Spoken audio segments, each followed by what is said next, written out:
Govardhan Bhagwan ki, Yashoda Maya Damodar Bhagwan ki, Krishna Balaram Bhagwan ki, Giriraj Maharaj ki, Narsinghadev Bhagwan ki, Shri Shri Gauranitai Bhagwan ki, Srila Prabhupada ki, Gaur Premanandi.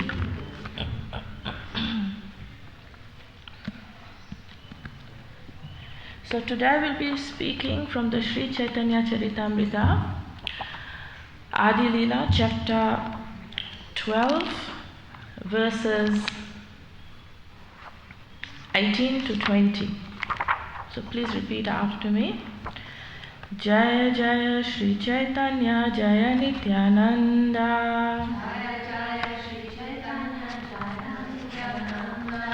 Jaya Advaita Chandra Jaya Gaura Bhakta Vrinda.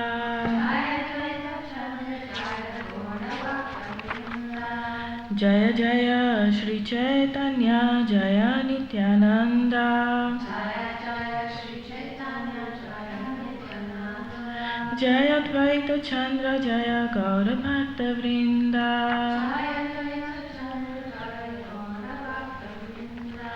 Jaya Jaya Sri Caitanya Jaya Nityananda. Jaya Advaita Chandra Jaya Gaura Bhakta Vrinda.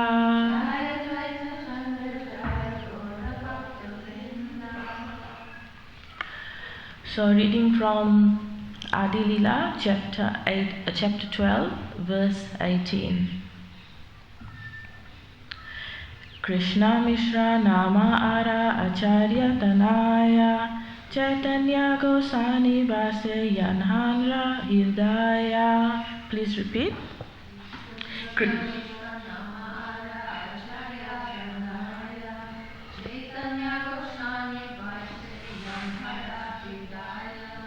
Krishna Mishra Nama Ara Acharya Tanaya Caitanya Gosani Vase Yanhara Hidaya. Krishna Mishra Namara Acharya Tanaya Caitanya Gosani Vase Yanhara Hidaya. Krishna Mishra. Of the name Krishna Mishra. Nama, name. Ara, and. Acharya Tanaya, the son of Advaita Acharya. Caitanya Gosani, Lord Chaitanya Mahaprabhu. Baise, sits. Yanhara, in whose. Hridaya, heart. Krishna Mishra was a son of Advaita Acharya. Please repeat. Krishna Mishra was a son of Advaita Acharya. Lord Chaitanya Mahaprabhu always sat in his heart. Okay. So I'll speak a little bit about each of the verses as we go through. I'll go all the way up till verse 20 today. So in the previous verses spoken on yesterday, the sons of Advaita Acharya, especially in verse 17, the sons of Advaita Acharya are all described in a bit of detail. So these three verses, these two verses actually, 18 and 19, they don't give more information about the sons, just a little bit more additional, that's all. So if you really want to know about Advaita Acharya's sons, there is more information in verse 17. So verse 18 is basically saying that Krishna Mishra, who was a son of Advaita Acharya, his distinctive quality was that Lord Chaitanya always sat in his heart. So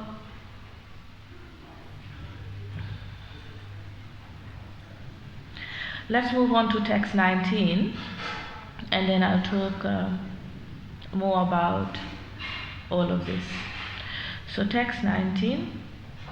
Shri Gopala name ara acharyera sutta tanhara charitra suna atyanta adbhuta.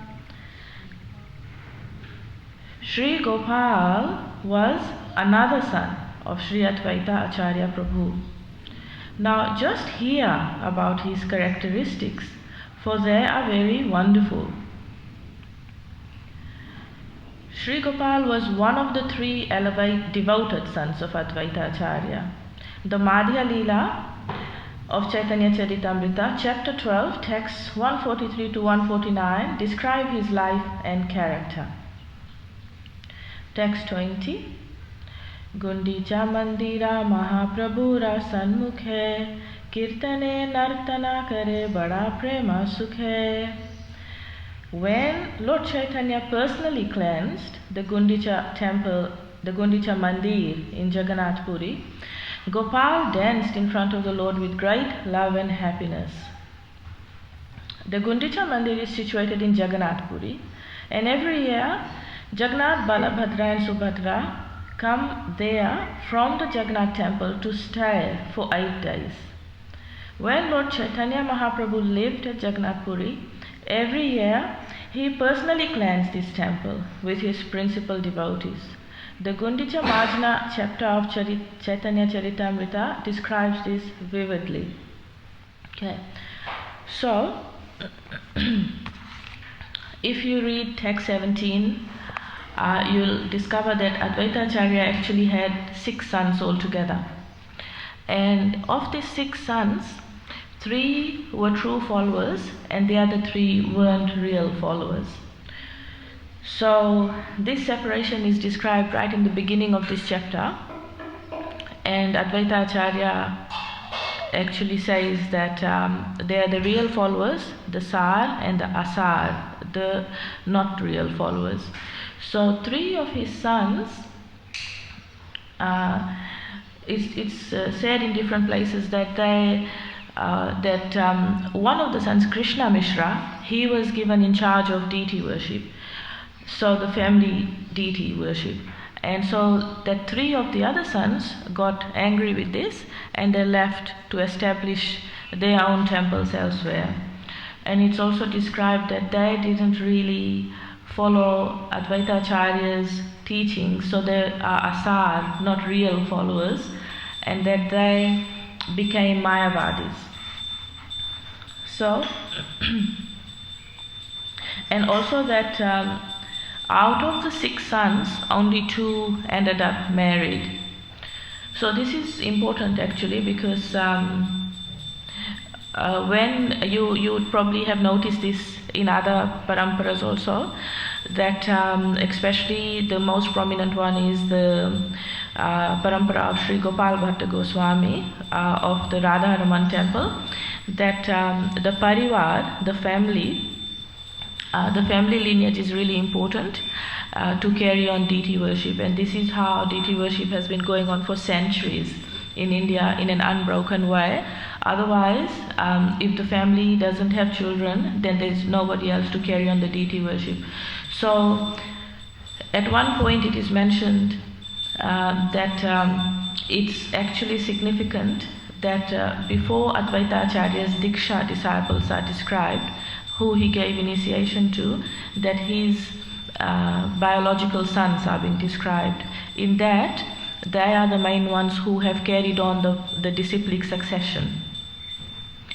So, of Krishna Mishra, as I said, the distinctive characteristic was that Lord Chaitanya Mahaprabhu always sat in his heart.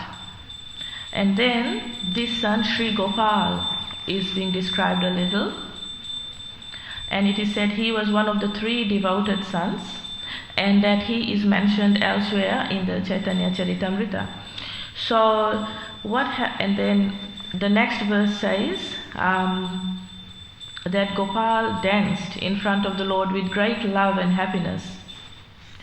So what happened is that during the pastime of Gundicha Majnam, the cleansing of the Gundicha temple, which I will also talk about a little bit, that during this pastime, Sri Gopal, he was dancing very, very enthusiastically, and he fainted and he fell down unconscious.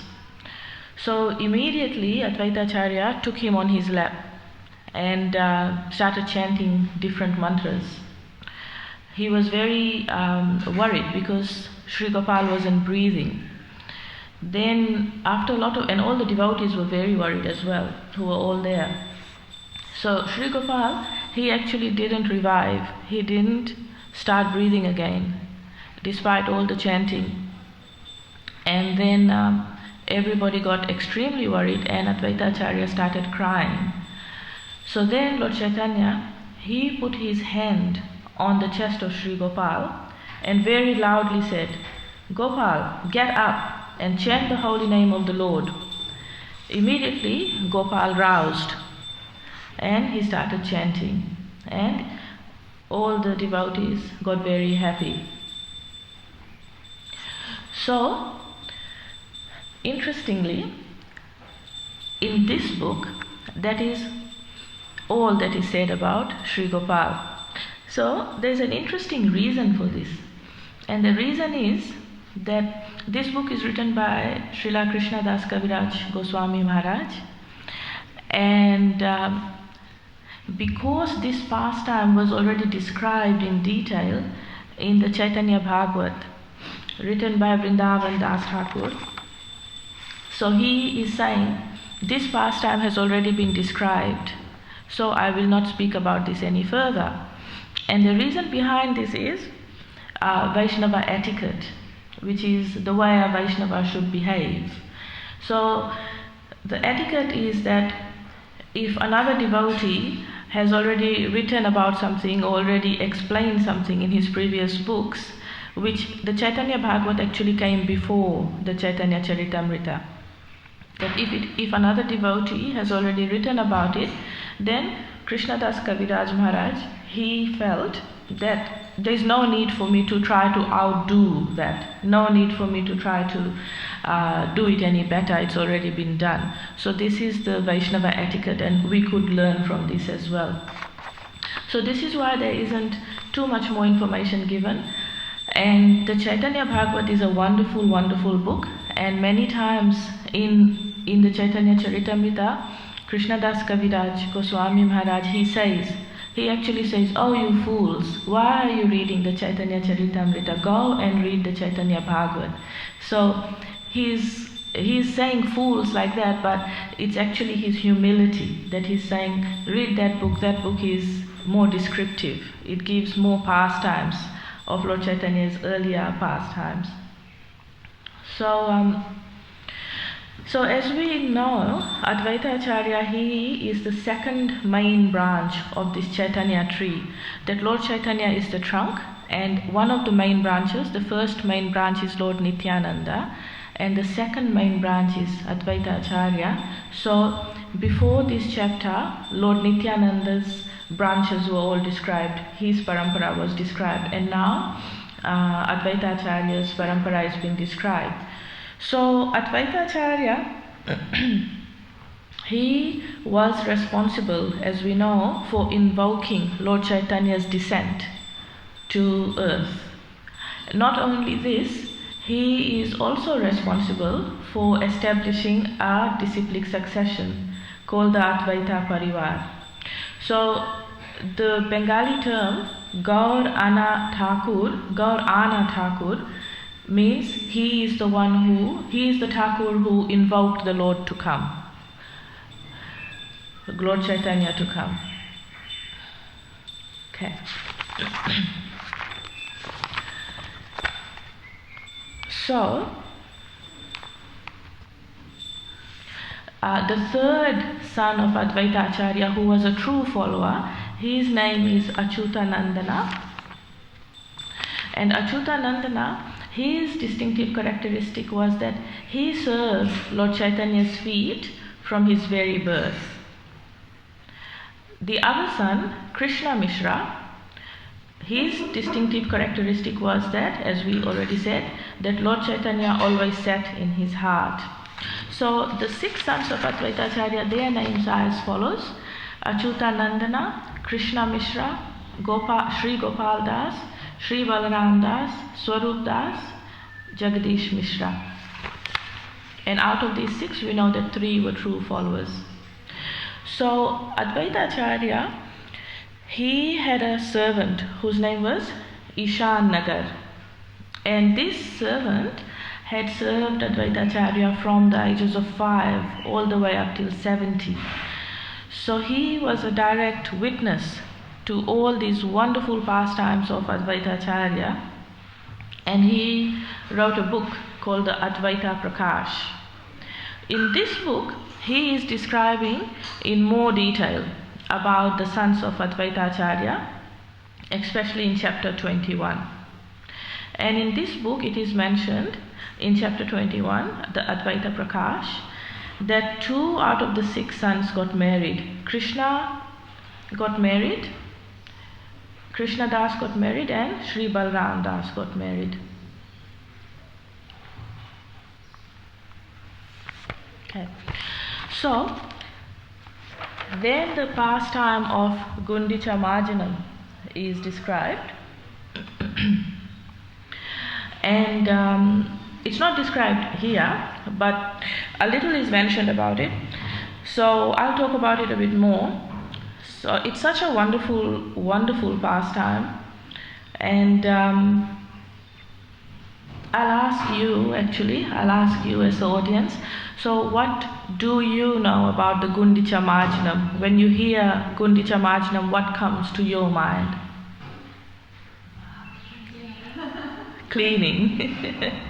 Yeah, like big cleaning. Yes, maha cleaning.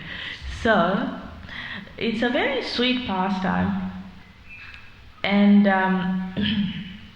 in relation to Sri Gopal, this pastime is the pastime where he was dancing.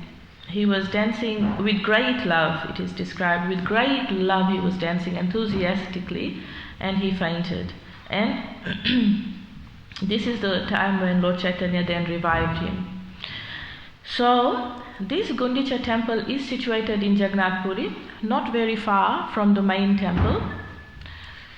I'm tempted to say 18 kilometers, but I haven't really looked it up in recent times, so I won't say that. Okay.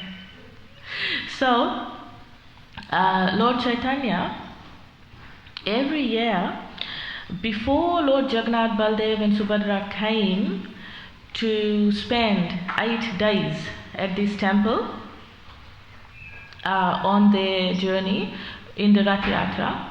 So when the Rath Yatra happens, the deities, Jagannath, Baldev and Subhadra, they are brought to this Gundicha temple, and before they are brought, the temple is cleansed, and there's a lot of symbolic reasoning behind it.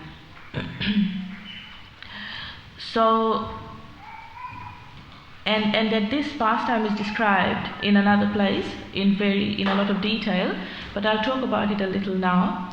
So what happens is this temple is cleansed, and Lord Chaitanya, how he does it is he first goes and he asks the management, can I clean the temple? The management then arranges for brooms and water pots, and then Lord Chaitanya comes along with his principal devotees, and they make a brigade. So a brigade is like a line all the way going to the pond, and then they pass the water from the pond one after the other to each person all the way up to the temple, and the cleansing starts. So at first it is said that the sweeping happens, and in the sweeping all the big pieces of rubbish are collected and thrown out, and then after that even more sweeping happens, and all the little pieces of rubbish is collected, and then the whole temple from ceiling to floor and walls, everything is washed with water very thoroughly, cleansed with water very thoroughly. And that Lord Chaitanya, he takes his top cloth, And he cleanses everywhere with that, especially the sitting place where Lord Jagannath, Baldev and Subhadra will come and sit. He cleanses that with his upper cloth. And all the little pieces of rubbish, like all the fine particles of dust and everything, it's all cleansed really, really thoroughly. And that Lord Chaitanya, he really motivates the devotees to clean and clean. And he says, let's see who's going to have the biggest pile of rubbish. And that even though the devotees, they cleanse very hard, that Lord Chaitanya's pile is always bigger. So, after cleansing the whole temple, and it's actually described that there are rivers of water pouring out of the temple and out onto the street because of all the thorough cleansing that has happened. So, after the whole cleansing, it's described that the temple was as clean and peaceful as the cool heart and mind of a devotee. So, the symbolic reasoning behind this cleansing is that before the Lord comes and takes up residence in one's heart, the heart has to be cleansed. The heart has to be cleaned. And the way to clean the heart has been described really carefully, is that get rid of all the big pieces of rubbish, but then also get rid of all the little pieces of rubbish. And then after that, get rid of all the subtle things which the water cleanses. So all the subtle anarthas and all the other subtle coverings, get rid of all of that by cleansing with water. And that after the end of this, the heart should be as clean and peaceful as a true devotee's heart and mind should be. So very serene, clean and peaceful like that. So one might think, well, can't really go into the heart and pour water down it. It's not really something can be done. But the way we have of cleansing the heart is by doing what? Chanting. Exactly. So we chant. And we chant with faith and attention. And this chanting is said to be cleansing the heart. It is scrubbing the heart. Lord Chaitanya describes this in the Shikshashtaka that he wrote. That this chanting, it's cleansing the mirror of the mind and the heart, and it is then going to reveal to us who we really are. Because when the mirror is clean, then you can see clearly. So it is going to reveal to us that we are the spirit soul. And then beyond that, as we chant more and more, we are actually going to realize more and more personal details as to who we are, what we are doing in Krishna's pastimes. But that doesn't come in the sadhaka stage early. It comes later in the mature stage of one's spiritual life. But these things are, and we can see clearly who we are, how we are meant to serve Krishna, and it just happens naturally, like a river flows to the sea, it's described. So this cleansing is really, really important, and it's one of the main things that we need to focus on, because without the heart being clean, the Lord is not actually going to come and take up residence in the heart. So in deity worship, for example, Prabhupada stresses two things, purity and punctuality. He stresses that need to be pure, need to be punctual. And out of the two, he stresses purity more. So this purity is really important. And how it is described in the scriptures is this purity comes externally from bathing regularly. 3 times a day it is said one should bathe. So bathe at least once a day even, regularly. And internally it comes from chanting. So this chanting is, as we know, hugely important. It's our lifeline. It's our lifeline back to Goloka Vrindavan. And it is the only way in Kali Yuga. So the more we purify our chanting, the better we recognize ourselves, and the clearer our path gets to going back to Godhead, the more we have chances of the Lord coming to take up residence in our heart.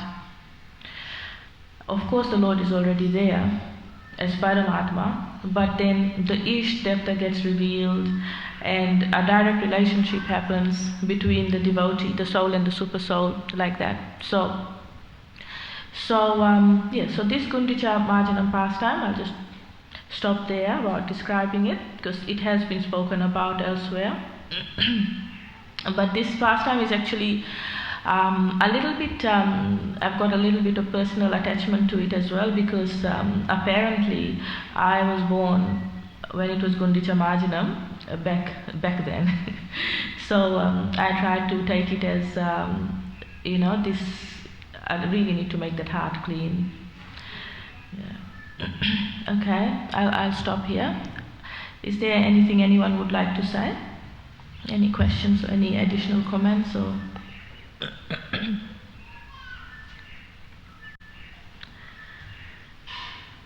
Yes?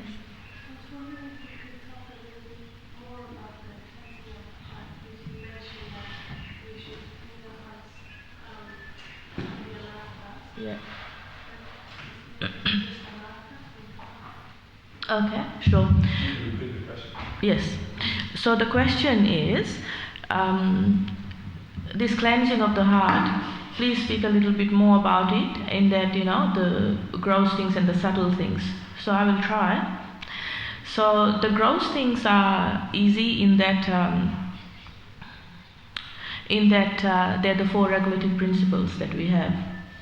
So Prabhupada says that one who follows the four regulative principles, they can be taken as sinless.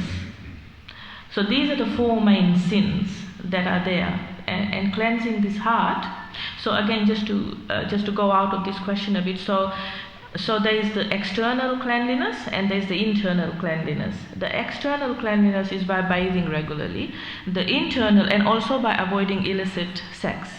So that's the external cleanliness, and also internal cleanliness with the illicit sex principle. The internal cleanliness comes from cleansing the heart, which is mainly by chanting. So to cleanse the heart, then, to come back to the question, to cleanse the heart, we need to stop sinning.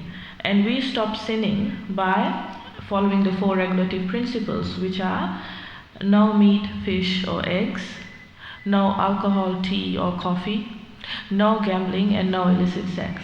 So by following these principles, we are upholding the four legs of religion. We are becoming sinless. In that way, we are avoiding those sins. So, of animal killing, of uncleanliness, of lying, all those four principles, the four legs of Dharma, we are trying to keep steady. So then, the subtle cleansing, that subtle cleansing is of the anarthas, which is kam, krodha, lobha, moha, mat, matsarya. Lust, anger, greed, envy, pride, illusion. So we try to cleanse the heart of all these anarthas, all these unwanted things. The three main ones are lust, anger, and greed. And they are described as the three gates to hell: lust, anger, and greed. That by this, by falling into anger, by falling into lust, by being greedy, that this all can lead to hell. So cleansing the heart of all of this comes by chanting and purifying our chanting. And how we purify our chanting is by following the principles, avoiding the 10 offenses when we are chanting. So really carefully avoiding these 10 offenses, being mindful of it when we start our chanting. So that's why it is recited before we start chanting in the morning. So it's always a good idea to just repeat this to oneself, and also to use it as our perimeter, as our boundary, as to, am I doing this? Am I doing this? To use it as a self-checklist. So this way, by doing offenseless chanting, then the purity comes. Chanting, it is said that first there is the offensive stage, then there is the clearing stage, then there is the offenseless stage, the pure stage. So this is how chanting progresses naturally. And as one chants more and more, it should become purer and purer, because it's actually said in the scriptures that even if one is chanting for thousands of years, but it is with offenses, that progress isn't made. Spiritual progress isn't made. That there is some benefit, but not enough benefit to go all the way back to Godhead. So the chanting does need to get to the stage of pure chanting. And this will come through effort, sincere, sustained, consistent effort of 16 rounds a day for initiated devotees, and trying to avoid those 10 offenses as best possible. Then these anarthas get cleansed. Kam is lust, Kama Krodha is anger, Kama Krodha Lobh is greed, Kama Krodha Lobh Mat Matsarya. So anyway, there's 7 main anarthas, 6 anarthas actually. Kama Krodha Lobh Mat Matsarya. 6 main anarthas. So this gets cleansed, these subtle things get cleansed. And then also it is described that all the divine qualities automatically manifest in a devotee by chanting purely, that all the qualities of the demigods automatically manifest. So pure chanting is Chintamani, like it's a touchstone, and we have that famous pastime of Sanatana Goswami and the touchstone that he threw away. It's a very sublime method, and also previous spiritual masters, they've described it as it's so special in that it reaches from the highest dimension of creation to the lowest dimension of creation. Like it goes all the way. It doesn't just come to earth and stop here. It can go to hell, it can go to any other lower planets, and it can actually hook anyone from any dimension and elevate that person all the way back to Godhead. That this chanting, also the other way to interpret this is, you don't have to be pure to start chanting. Like actually there's a misconception, and I don't know if I don't think it's that prevalent in the West actually, but in amongst the Indians, there's this conception. In India and Fiji, I've noticed that you can't chant, you can't come into the temple if you've eaten meat. So Prabhupada says you chant no matter what. So this we need to understand, that it's not that you first become pure, then you start chanting. You just start chanting at whatever stage you are at, and the purity comes with the sincerity. So I hope that's helped. I have to, I guess, read up a bit more about it to really answer that thoroughly and properly, but that's just from what I know at this stage in time. Okay. Prabhu, would you like to add anything to that? Okay. And how many kilometers do you know? I think a lot of numbers, I think kilometers away, that's much further. Oh, okay. Yeah, it's a walking distance from the Yes. Right. Okay. So also then we know that after Jagannath, Baldev and Subhadra are at the Gundicha temple for 8 days, then there's the return Rath. So the return Rath, they go back from there to the main temple. And this is the mercy of the Lord that he comes like that, because there are many who aren't actually allowed to go in the temple. And by Prabhupada's mercy now we have Rath Yatra all over the world. Okay, I will stop here. Jai Srila Prabhupada. Caitanya Caritamrita ki jai, Advaita Acharya ki jai, Gaur Premanandi.